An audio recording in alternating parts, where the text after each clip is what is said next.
बिस्मिल्लाहिर्रहमानिर्रहीम। अस्सलाम वालेकुम नाज़रीन, आप यूट्यूब चैनल देख रहे हैं। मैं इमरान खान हूँ। बिलाखिर आसिम मुनीर साहब का नोटिफिकेशन आ गया। काफ़ी लंबा काम हो गया था और बहुत सारी चमगोइयाँ हो रही थी। पहले बहुत सारे लोग कह रहे थे किसी नोटिफिकेशन की ज़रूरत नहीं है, तो उन सारे लोगों के लिए बड़ी शर्मिंदगी की बात है कि नोटिफिकेशन ही बिलाखिर आया। और सदर पाकिस्तान की जानिब से दो नोटिफिकेशन जो है वो दो किस्म के सामने आए हैं। एक उन्होंने अंग्रेज़ी में ट्वीट किया जो प्रेसिडेंट ऑफ पाकिस्तान का अकाउंट है, और दूसरा उन्होंने उर्दू में ट्वीट किया। और दोनों के अंदर जो बताया गया वो एक ही चीज़ है, लेकिन जो नीचे नोटिफिकेशन है अगर उन्हें आप गौर से देखें तो एक के अंदर जो अंग्रेज़ी में पहले किया गया उसमें डेट नहीं लिखी हुई, यानी आसिफ अली जरदारी के दस्तखत हैं। दोनों दस्तखत हैं, मामूली से फ़र्क है, इतना तो हो ही जाता है हर एक का दस्तखत करते हुए। लेकिन जो तारीख़ है, तारीख़ का खाना खाली है, यानी 12/2025 लिखा हुआ है कि दिसंबर 2025। लेकिन जब आप इसका उर्दू वाली ट्वीट देखते हैं जिसमें बताया गया कि जरदारी साहब ने फील्ड मार्शल आसिम मुनीर की बैक वक्त, यानी एक ही वक्त में उन्हें आर्मी चीफ और CDF chief of the defence forces के लिए 5 साल के लिए बतौर आर्मी चीफ और चीफ ऑफ डिफेंस फोर्सेस तकर्री की मंजूरी दे दी है। और जो एयर चीफ है ज़हीर अहमद बाबर सिद्धू, इनकी मुद्दत मुलाजमत में 2 साल की तौसीक़ की गई है और ये तौसीक़ शुरू होगी 19 मार्च 2026 से, जब वो पिछली तौसीक़ से रिटायर होंगे। तो ये इनको बार बार तौसीक़ मिल रही है। नवाज शरीफ साहब का बड़ा अच्छा ताल्लुक़ है इनके साथ, ज़हीर अहमद बाबर सिद्धू साहब के साथ, और उसी ताल्लुक़ की बुनियाद के ऊपर इनको भी ऐसा लगता है कि तौसीक़ मिल गई है। तो आसिम मुनीर साहब अब आर्मी चीफ भी हैं, फील्ड मार्शल भी हैं, CDF भी हैं, ताहयात इस्तिस्ना भी है उनके पास, ताहयात मुराद भी है उनके पास। फील्ड मार्शल के ओहदे से अगर उन्हें हटाना है तो हटाने के लिए भी आपको सदर की इम्पीचमेंट जैसा एक मुश्किल रास्ता इख्तियार करना पड़ेगा। बहरहाल आसिम मुनीर साहब के लिए अब नए चैलेंजेस होंगे, और कहा तो ये जा रहा है जनाब एक नया दिन शुरू होने जा रहा है आज के दिन से, और एक नई उड़ान होगी। तो आसिम मुनीर का अपना स्टेटमेंट क्या है पहले वो देखते हैं, फिर आपको बताते हैं कि उनके लिए चैलेंजेस ऐसे कौन से हैं जिसका उन्हें सामना करना पड़ेगा। तो एक तो ये उर्दू वाली जो ट्वीट बाद में की गई, इसमें फिर 4 दिसंबर की डेट दे दी गई, और जो पहले वाली थी उसके अंदर कोई डेट नहीं थी। अब आ जाए आसिम मुनीर साहब ने क्या कहा फौरी तौर पे, जो उनका पहला स्टेटमेंट आया वो क्या है। चीज़ें बेहतरी की जानिब जा रही हैं, पाकिस्तान यहां से अब ऊंची उड़ान की तरफ जाएगा। ये आसिम मुनीर साहब का पहला स्टेटमेंट है। ऐवान सदर में ये जो किर्गिस्तान के सदर आए हुए हैं उनसे मुलाकात के मौके पर इन्होंने सहाफ़ियों से कोई गैर रस्मी मुलाकात की है और कहा जी सब ठीक है और सब आपके सामने है, चीज़ें बेहतरी की तरफ जा रही हैं और पाकिस्तान यहाँ से अब ऊंची उड़ान की तरफ जाएगा, ये फील्ड मार्शल ने कहा। अच्छा, अब ज़रा देख लेते हैं कि फील्ड मार्शल के लिए जो बड़े चैलेंजेस होंगे आसिम मुनीर साहब के लिए वो क्या होंगे। पहला बड़ा चैलेंज जो इनके लिए है वो है इमरान खान को तोड़ना, इमरान खान को कमज़ोर करना, उसे डरा हुआ दिखाना या इमरान खान साहब को शिकस्त देना। ये काम वो गुज़िश्ता 3 साल में नहीं कर पाए। इन गुज़िश्ता 3 सालों में दर्जनों लोग कत्ल हो गए सिक्योरिटी फोर्सेस के हाथों। 1 लाख से ज़ायद घरों के ऊपर जो है चादर और चार दीवारी का तकद्दुस पामाल किया गया। को 25-30 हज़ार बंदा इन्होंने गिरफ्तार करके जेलों के अंदर डाल दिया। इमरान खान साहब की बहनों को गिरफ्तार किया, भांजों को गिरफ्तार किया, फौजी अदालत में एक भांजे का केस चलाया, बीवी को गिरफ्तार किया, सारी की सारी पार्टी का बेड़ा गर्क कर दिया। लेकिन इसके बावजूद 3 साल से इमरान खान साहब को तोड़ना या कमज़ोर करना आसिम मुनीर साहब के बस से बाहर रहा। तो क्या अब वो इमरान खान को तोड़ पाएंगे, बड़ा सवाल ये है। दूसरा, मईशत। अब क्योंकि फील्ड मार्शल जिम्मेदारी लेते हैं मईशत की, नॉर्मली ये फौजी की रिस्पॉन्सिबिलिटी नहीं होती, वो अपना दिफा का काम करता है। लेकिन ये जो फील्ड मार्शल हैं ये हुकूमत की तरह प्रिटेंड करते हैं, ये ऐसा दिखाते हैं जैसे सारा निज़ाम ये कंट्रोल कर रहे हैं और इसमें बड़ा फ़ख्र महसूस करते हैं। तो अब मईशत जो है वो इनके लिए एक बहुत बड़ा चैलेंज है। SIFC जो है वो नाकामी की एक बड़ी दास्तान बन चुकी है, वहाँ से कोई कामयाबी कैसे निकले। इन्वेस्टमेंट पाकिस्तान में कोई नहीं आ रही, बेरोज़गारी का रिकॉर्ड टूट गया है, कम तरीन सरमायाकारी का रिकॉर्ड टूट गया है, महंगाई का रिकॉर्ड टूट गया है, कर्ज़ों का रिकॉर्ड टूट गया है। यानी इतने कर्ज़े इन्होंने ले लिए हैं कि तारीख़ में इतने कर्ज़े नहीं लिए थे। तो पाकिस्तान के अंदर मईशत का जो भट्टा बैठ गया है उसका इनके पास कोई हल है फ़िलहाल तो दिखाई नहीं दे रहा। फिर तीसरा जो बड़ा चैलेंज होगा वो होगा अवामी एतमाद की बहाली। यानी जिस इदारे से इनका ताल्लुक है फील्ड मार्शल आसिम मुनीर का, इनकी पॉलिसीज़ की वजह से अवाम और इदारे के अंदर दूरियां पैदा हुई हैं। ये एतमाद कैसे बहाल होगा, ये बहुत इंपॉर्टेंट है। तो अगर पॉलिसियां नहीं बदलती तो एतमाद तो बहाल नहीं होगा, और पॉलिसियां बदलने का ऐसा कोई इम्कान भी नहीं है कि आने वाले दिनों में पॉलिसियां बदल जाएंगी। पॉलिसियां तो वही रहेंगी, क्योंकि सोच भी वही रहेगी। और फैसल बाडा ने धमकियां भी लगाना शुरू कर दी कि कल से ये कर देंगे तो वो कर देंगे, जिसने बचना है वो अपने आप को बचा ले, जो समझदार है पता नहीं कौन सी तबाही फेरने लगे हैं पाकिस्तान में। जितनी तबाही फेर दी है अब इससे बढ़िया और कौन सी इन्होंने तबाही फेरनी है। तो अवामी एतमाद की बहाली एक बड़ा चैलेंज है आसिम मुनीर के लिए। चौथा चैलेंज, दहशतगर्दी का हल। अब जिस तरीके से ये दहशतगर्दी का मसला हल कर रहे हैं, इस तरीके से गुज़िश्ता कई दहाइयों से ये मसला हल नहीं हुआ। दहशतगर्दी के मसले का हल ऑपरेशन की बजाय डायलॉग के अंदर है। आप ऑपरेशन करते हैं, सूबाई हुकूमतों को और तमाम स्टेक होल्डर्स को एतमाद में लेते हैं, फिर आप एक ऑपरेशन करते हैं। अब ये इसके स्टेक होल्डर्स अफगानिस्तान में भी हैं, पाकिस्तान में भी हैं। बेशक हमारी बाढ़ लगी हुई है, लेकिन इसके बावजूद बड़ा इन्फ्लुएंस है। दहशतगर्दी को अगर कंट्रोल करना है तो कबाइलियों को एतमाद में लेना पड़ेगा, सूबाई हुकूमत को, पुलिस को मजबूत करना पड़ेगा, क्योंकि पुलिस बेहतर अंदाज में जो सिविलियन हैं उनके साथ डील करती है।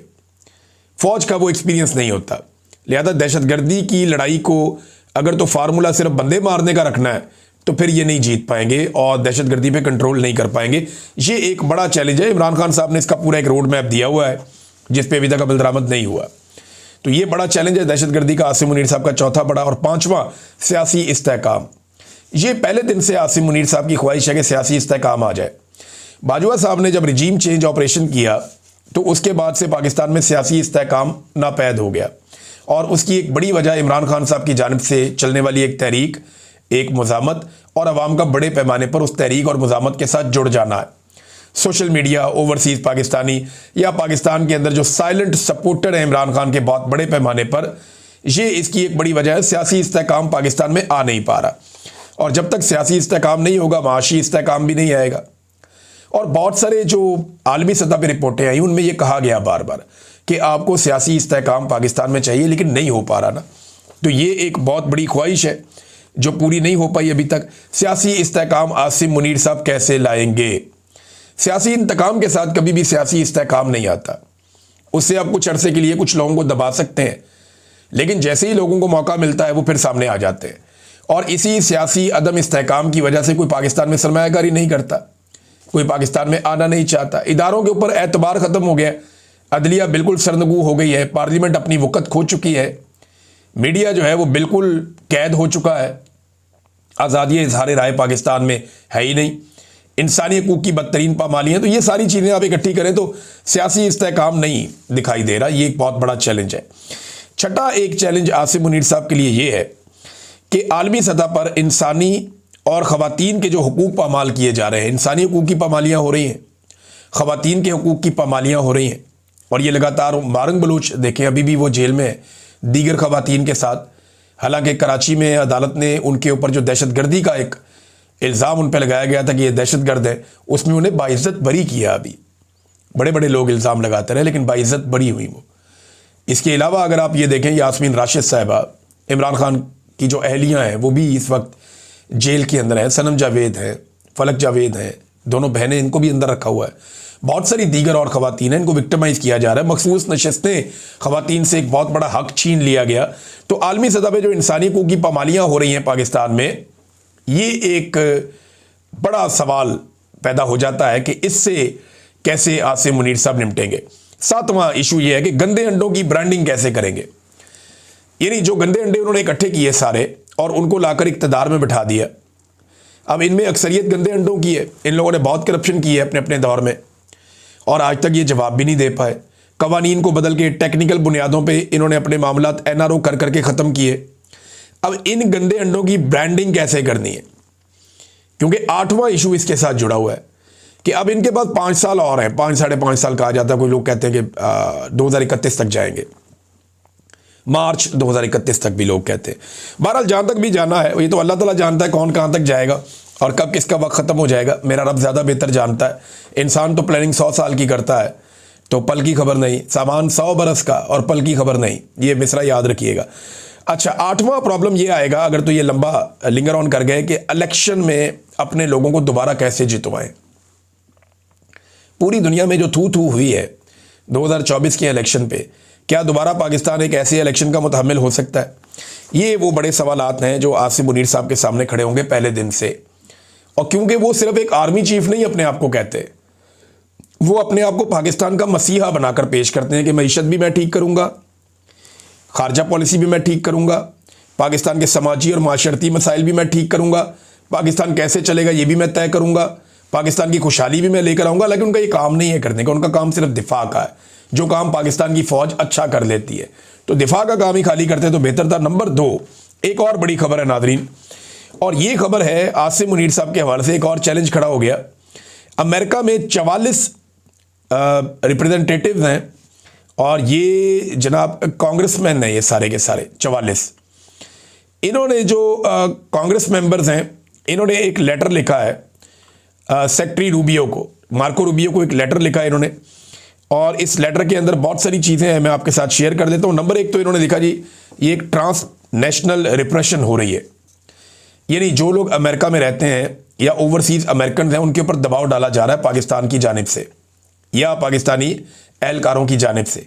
लगातार हरासा किया जा रहा है, या इन लोगों को हरासा किया जाता है या इनकी फैमिली जो पाकिस्तान में मौजूद हैं उनको पकड़ा जाता है और उनके ज़रिए से जो ओवरसीज पाकिस्तानी है उनके ऊपर दबाव डाला जाता है अमेरिका में।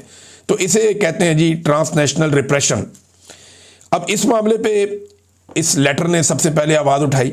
इसके बाद जी इसमें मिसाल दी अहमद नूरानी की, सलमान सूफ़ी वगैरह की। अहमद नूरानी की आपको याद होगा ना कि 2 भाई उठा लिए थे और जबरी तौर पे लापता कर दिए थे, उनको टॉर्चर किया गया। जिस हालत में वो वापस आए वो भी हम सब जानते हैं, और अब उन्हें पाकिस्तान से बाहर आने की इजाज़त भी नहीं है। फिर इसी लेटर में जो इलेक्शन के अंदर धांधली हुई पाकिस्तान में, जो इंसानी हकूक़ की पामालियाँ लगातार पाकिस्तान में हो रही, ख़ास तौर पे बलूचिस्तान का जिक्र किया गया, और इमरान खान साहब की जो नाजायज़ कैद है इसका भी इस लेटर के अंदर बाकायदा आवाज़ उठाई गई। साथ में जो पाबंदियाँ, अब इसमें जो मुतालबा है वो ये है कि पाबंदियाँ लगाई जाएँ, असासे ज़ब्त किए जाएँ और कार्रवाई की जाए। और ख़ास तौर पे आसिम मुनीर साहब का नाम लेकर बार बार उन्हें टारगेट किया गया इस लेटर के अंदर। और ये 44 लोग हैं कांग्रेसमैन जिन्होंने मार्को रूबियो को ये लेटर लिखा है। ना सिर्फ उन्होंने ये लेटर लिखा बल्कि उन्होंने चंद सवालात भी पूछे हैं और इनका जवाब भी तलब किया है। 17 तारीख तक वो कहते हैं कि 17 दिसंबर तक आप हमें इसके बारे में बता दें ताकि हमें इसके बारे में इंफॉर्मेशन मिल जाए। ये जो आखिरी सफ़ा है, क्योंकि ये 4 सफ़ात हैं और इसमें बल्कि ज़्यादा सफ़ात है, इसमें जो पहला सफ़ा है वहाँ से लेटर शुरू हो जाता है, दूसरा और तीसरे के ऊपर ये सवालात हैं, और इसके बाद मज़ीद 4 सफ़े हैं जिनके ऊपर दस्तखत हैं 44 कांग्रेसमैन के। अच्छा, अब जो सवालात इन्होंने पूछे हैं वो ये कि आसिम मुनीर का जो गैर जमहूरी किरदार और आमिराना हुक्मरानी है, क्या अमेरिका आसिम मुनीर और दीगर मिलिट्री ऑफिशियल पर बैन लगाया अमेरिका ने? इसके बाद एक और चीज़ उसमें उठाई, उन्होंने कहा जी कि इनके ऊपर बैन लगाना, पाबंदियाँ लगाना या जो मैग्निट्स्की सैंक्शंस हैं उसका भी इसमें तस्करा किया गया कि वो इन पे लगाई जाएं। नंबर 2 ये उन्होंने पूछा कि ऐसी कौन सी चीज़ें हैं, यानी इसके अलावा, यानी जो कुछ पाकिस्तान में हो रहा है इसके अलावा और क्या ऐसा है कि जिसकी सूरत में पाकिस्तानी जो मिलिट्री हुकूमत है इसके ऊपर पाबंदियाँ लगाई जाएं। यानी उन्होंने कहा जी कि ये इतना सारा कुछ पाकिस्तान में हो गया, सारा कुछ उन्होंने लिखा 3 सफ़ात में। फिर उन्होंने पूछा कि जनाब आप बताएं ये सारा कुछ हो गया है और क्या ऐसा हो कि आप पाकिस्तान की मिलिट्री हुकूमत के ऊपर आपको पाबंदी लगाएं या उनके ऊपर कोई सैंक्शंस लगाएं। फिर उन्होंने एक और सवाल पूछा कि अमरीकी हुकूमत इस बारे में क्या कर रही है कि अमरीकी शहरी जो पाकिस्तानी भी है ना, ओवरसीज पाकिस्तानी है तो वो अमरीकी शहरी हैं वहाँ पे, क्योंकि जो अमरीकी शहरियों पे जो दबाव डाला जा रहा है उनके ख़ानदानों को पाकिस्तान में महफूज करने के लिए अमरीकी हुकूमत किस किस्म के इकदाम कर रही है, ये भी सवाल उठाया गया। फिर ये भी पूछा गया कि डोनाल्ड ट्रंप की शहबाज शरीफ से मुलाकात हुई, उससे पहले आसिम मुनीर से मुलाकात हुई, इन मुलाकातों में क्या ये मामलात उठाए गए जिनका हमने तस्करा किया लेटर में, और अगर उठाए गए तो इनका फॉलोअप क्या है, किस किस्म की पाबंदियाँ लगवाई गई या लगाई गई, ये भी सवाल उन्होंने पूछा। फिर आखिर में उन्होंने एक बड़ा इंपॉर्टेंट क्वेश्चन किया, उन्होंने कहा जी आसिम मुनीर के साथ आप एंगेजमेंट करते हैं तो अमेरिका तो डेमोक्रेसी में मानता है, ह्यूमन राइट्स में मानता है, तो जब आप उनके साथ एंगेजमेंट करते हैं तो ऐसी एंगेजमेंट से जो अमेरिका के जमहूरियत और इंसानी हकूक़ के हवाले से पॉलिसी है उन उसूलों की खिलाफ वर्जी हो जाती है, क्या नहीं होती, ये भी उन्होंने पूछा। तो अब ये 5 चीज़ें उन्होंने पूछी हैं। मार्को रूबियो का लेटर आएगा जवाब में तो फिर पता चलेगा कि वो इसका जवाब क्या देते हैं। लेकिन पाकिस्तान के अंदर अभी फ़िलहाल आसिम मुनीर साहब ने वो अचीव कर लिया जो वो अचीव करना चाहते थे। लेकिन पाकिस्तान ने इसमें क्या अचीव किया? कुछ भी नहीं। अगर आर्मी चीफ कोई और भी आ जाता तो पाकिस्तान को क्या फ़र्क पड़ता? कोई फ़र्क नहीं पड़ता। पाकिस्तान को फ़र्क पड़ेगा जब पाकिस्तान में मैंडेट का एहतराम किया जाएगा, जब इंसानी हकूक़ की पामालियाँ बंद हो जाएंगी, जब अदलिया आज़ाद हो जाएगी, मीडिया आज़ाद हो जाएगा, जब पाकिस्तान में आज़ादी इज़हार राय होगा, जब पाकिस्तान के अंदर रूल ऑफ लॉ होगा, जब पाकिस्तान में 2 नंबरी और फ्रॉड बंद हो जाएगा, जब पाकिस्तान में एहतसाब का एक गैर जानिबदार सिस्टम होगा जिसकी मौजूदगी में करप्शन कोई नहीं कर सकेगा, जब इदारे सियासत में मुदाखलत बंद कर देंगे, जब ये सारी चीज़ें हो जाएंगी ना, सिफारिश रिश्वत ये चीज़ें ख़त्म हो जाएंगी और अपनी मर्ज़ी के बंदे इधर लगाओ उधर लगाओ, जब ये खेल ख़त्म हो जाएगा तो याद रखिएगा कि पाकिस्तान की किस्मत बदल जाएगी। अभी सिर्फ चंद लोगों की जिनकी तैनाती हैं उनकी किस्मत बदली है, पाकिस्तान की नहीं बदली। नाज़रीन, इसराइली अखबारात ने इंकशाफ किया है और एक ख़ास तौर पे ये इसराइली अखबार मेरे सामने मौजूद है, हेरेट्स, और हेरेट्स ने भी इसके बारे में बताया, इसराइली अखबार ने भी इसके बारे में बताया। इनके जर्नलिस्ट ये रिपोर्ट लिख रहे हैं और इससे पहले एक दफ़ा ये रिपोर्ट मैं पहले भी आपके सामने रख चुका हूँ, ये किसी और ज़रिए से आई थी। अब वो ये बता रहे हैं कि इसराइली सॉफ्टवेयर पाकिस्तान में इस्तेमाल हो रहे हैं अमरीकी पाबंदियों के बावजूद। ये नहीं एक इसराइली कंपनी है, इसका बाकायदा यहाँ पे इन्होंने नाम भी लिखा है, ये स्पाईवेयर फर्म है और इंटेलेक्सा, और ये जनाब एक साबिक ऑफिसर है जो इसको चलाता है। अमेरिका ने इसके ऊपर पाबंदी लगाई हुई है लेकिन इसके बावजूद ये एक्टिव है और पाकिस्तान जो है वो इस सॉफ्टवेयर को इस्तेमाल कर रहा है। सिर्फ पाकिस्तान नहीं कर रहा है, सऊदी अरब भी कर रहा है और कुछ और जगह पे भी इस्तेमाल हो रहा है, ये इसमें कहा गया। लेकिन पाकिस्तान में जो रिपोर्ट है वो ये है कि दर्जनों अफराद की जासूसी की गई है, इसराइली सॉफ्टवेयर को इस्तेमाल किया गया है और जिस कंपनी का ये सॉफ्टवेयर है उसके ऊपर अमेरिका ने पाबंदी लगा रखी है। और हाल ही में एक इसका पूरा एग्जाम्पल दिया गया, इस सॉफ्टवेयर के ज़रिए से वकील का मोबाइल फ़ोन हैक किया गया और उसकी मालूमात सारी हासिल की गई। ये जो नाज़रीन आपको कोई लिंक आ जाता है ना, कभी कभी आपको ईमेल में आ जाए या आपको मोबाइल फ़ोन में आ जाए, इस किस्म का कोई लिंक आपके पास आ जाए, चाहे वो खबर की सूरत में आए या आपकी अपनी खबर की सूरत में आए, तो आपने वो खोलना नहीं है जब तक कि आपको पूरा यकीन नहीं है। बाद औक़ात आप किसी लिंक को खोलते हैं, आपका पूरा सिस्टम हैक हो जाता है। लिहाजा इसके लिए एक आसान तरीका मैं आपको और बताता हूँ। आपको कोई भी चीज़ आए, उस चीज़ को फॉरवर्ड करें किसी आप एक्स्ट्रा डिवाइस के ऊपर।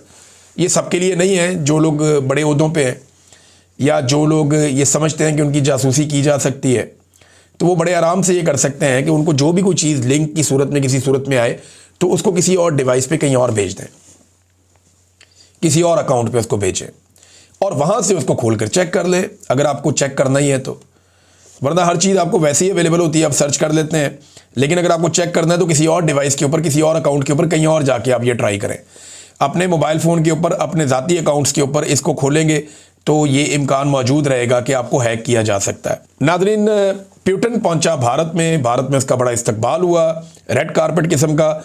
लेकिन भारत में आने के बाद प्यूटन ने वहाँ तालिबान की तारीफ़ की, जो एक बड़ी अजीब बात है। अफ़गान तालिबान की तारीफ़ की है प्यूटन ने भारत में बैठ के। उन्होंने कहा Taliban clearly controls the situation in Afghanistan, वो अफ़गानिस्तान में सिचुएशन को कंट्रोल कर रहे हैं और तालिबान की हुकूमत ने बहुत सारे इक़दाम किए हैं, बहुत सारे एक्शन लिए हैं दहशतगर्दों और दहशतगर्दी की मुख्तलिफ़ ऑर्गेनाइजेशन के ख़िलाफ़, और वो कामयाबी से ये काम कर रहे हैं। तो ये प्यूटन का अफ़गानिस्तान के बारे में पॉजिटिव स्टेटमेंट देना भारत में बैठ के, पाकिस्तान के लिए ये चीज़ें बड़ी मानी खेज हैं। देखिए, हमने अमेरिका के साथ अपने ताल्लुकात कुछ बेहतर किए हैं और वो इस बुनियाद पे किए हैं कि हमने बहुत सारे उनके मफादात को सपोर्ट किया अमेरिका के, चाहे वो इसराइल का मामला हो, फ़लस्तीन का मामला हो, अफ़गानिस्तान का मामला हो, मादनियात का मामला हो, अमन के नोबेल प्राइज़ का मामला हो, जो भी है पाकिस्तान ने बहुत सपोर्ट किया डोनाल्ड ट्रंप को। उसके ज़रिए से हमने अमेरिका के साथ कुछ ताल्लुकात बेहतर किए हैं, मगर बज़ाहिर ये दिखाई देता है कि जो ख़ित्ता पाकिस्तान का है, जहाँ पे पाकिस्तान मौजूद है, उस खित्ते में तवाज़ुन पाकिस्तान बरकरार नहीं रख पाया, या पाकिस्तान का रिजीम जो मौजूदा है वो ये नहीं कर पाया और अच्छे ताल्लुकात बनाने में पाकिस्तान यहाँ पे कामयाब नहीं रहा। पाकिस्तान के चारों तरफ जो ममालिक हैं सिवाय चाइना के, बाकी किसी के साथ पाकिस्तान के कोई अच्छे ताल्लुकात, मिसाली ताल्लुकात इस वक्त नहीं है। नाज़रीन, जज के बेटे का मामला आगे बढ़ रहा है आहिस्ता आहिस्ता, और इस हवाले से खबर यह है कि इस्लामाबाद में ख़वातीन को कुचलने वाले छोटे जज साहब, यानी जज साहब का बेटा, उनके 4 रोज़ा जिस्मानी रिमांड का पहला नतीजा सामने आ गया। हादसे में जाँ बहक होने वाली एक लड़की का ख़ानदान सुलह के लिए मान गया, ताहम दूसरे ख़ानदान को मनाने के लिए रात गए तक कोशिशें जारी हैं। पूरे सिस्टम की भरपूर कोशिश है कि सुबह जिस्मानी रिमांड मुकम्मल होने के बाद जेल जाने से बचा जा सके। ट्रैफिक हादसे में कमज़ोर तरीन दफात के तहत दर्ज FIR में 4 रोज़ा जिस्मानी रिमांड को सुलह के लिए वक्त देना ही समझा जाए। यानी अब आप समझ लेना, बड़े आदमी का बच्चा है और बड़ा आदमी वो जो इस वक्त सिस्टम को पसंद है और सिस्टम लेकर आया उन्हें, तो फिर ऐसे जज साहब की इस किस्म का कोई केस आ जाए तो मेरे ख्याल में ये तो बड़ा गोल्डन चांस है एजेंसियों के लिए। अब इन जज साहब को कहीं भी इस्तेमाल किया जा सकता है, यानी इनके बेटे के नाम पे इन्हें जब चाहे ब्लैकमेल किया जा सकता है। जज साहब के बेटे के नाम के ऊपर ये मुद्दई अभी सुलह कर लेंगे, कल को ये किसी वक्त भी स्टेटमेंट दे सकते हैं कि जनाब हम पे दबाव डालकर हम पे सुलह करवाई गई, उस वक्त हम वो सुलह नहीं करना चाहते थे, केस दोबारा रीओपन किया जाए। तो ये बड़ा मामला है जो हमेशा एक फंसा रहेगा और ये गले की हड्डी बना रहेगा। तो ये इस तरह का मामला तो हमेशा बड़ा सूट करता है पाकिस्तान के सिस्टम को कि किसी बंदे को काबू करना हो तो बड़ा आसान तरीका है।